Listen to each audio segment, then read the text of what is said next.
नमस्कार, मैं हूं मनोज पन्नू। आप देख रहे हैं आंकड़े हमारे फैसला आपका। विस्तार से चर्चा करेंगे खास विषयों की और अपने सर्वे की। लोगों की राय भी आपको दिखाएंगे, लेकिन उसके पहले आज दिन भर की कुछ बड़ी खबरों पर नजर डालते हैं। अजीत डोभाल तीसरी बार एनएसए बनाए गए हैं। मोदी के तीसरे कार्यकाल में मंत्रियों को विभागों के बंटवारे के बाद राष्ट्रीय सुरक्षा सलाहकार के तौर पर अजीत डोभाल की फिर से नियुक्ति की गई है। प्रधानमंत्री मोदी के पहले कार्यकाल में ही अजीत डोभाल को एनएसए बनाया गया। 20 मई 2014 से डोभाल ही इस पद पर बने रहे। मोदी सरकार के दूसरे कार्यकाल में भी डोभाल को 5 साल के लिए एनएसए बनाया गया। अजीत डोभाल 1968 बैच के आईपीएस अधिकारी रहे हैं। उन्हें कूटनीतिक सोच और काउंटर टेररिज्म का मास्टरमाइंड भी माना जाता है। अजीत डोभाल से पहले शिवशंकर मेनन देश के राष्ट्रीय सुरक्षा सलाहकार रहे थे। अजीत डोभाल ने एनएसए के पद पर रहते हुए पिछले 10 सालों में कई महत्वपूर्ण काम किए हैं।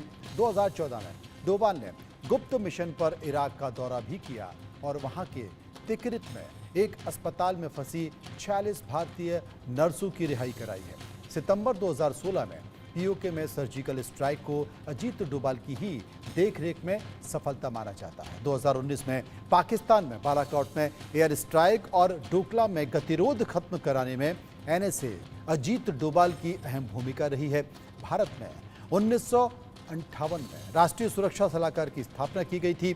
एनएसए भारत की राष्ट्रीय सुरक्षा परिषद का सीनियर यानी कि वरिष्ठ अधिकारी होता है। प्रधानमंत्री की अध्यक्षता में कैबिनेट की नियुक्ति समिति एनएसए की नियुक्ति करती है और एनएसए का काम राष्ट्रीय सुरक्षा नीति और रणनीतिक मामलों पर प्रधानमंत्री के मुख्य सलाहकार के रूप में काम करना है। राष्ट्रीय सुरक्षा सलाहकार सभी तरह की खुफिया रिपोर्ट को प्रधानमंत्री के सामने रखते हैं। आंतरिक और बाहरी खतरों से जुड़े तमाम मामलों पर नियमित रूप से प्रधानमंत्री को सलाह देना एनएसए की जिम्मेदारी होती है। भारत का राष्ट्रीय सुरक्षा सलाहकार चीन के साथ प्रधानमंत्री के विशेष वार्ताकार के तौर पर भी काम करता है। इसके अलावा सुरक्षा मामलों पर पाकिस्तान और इजराइल के दूत के रूप में भी काम करता है।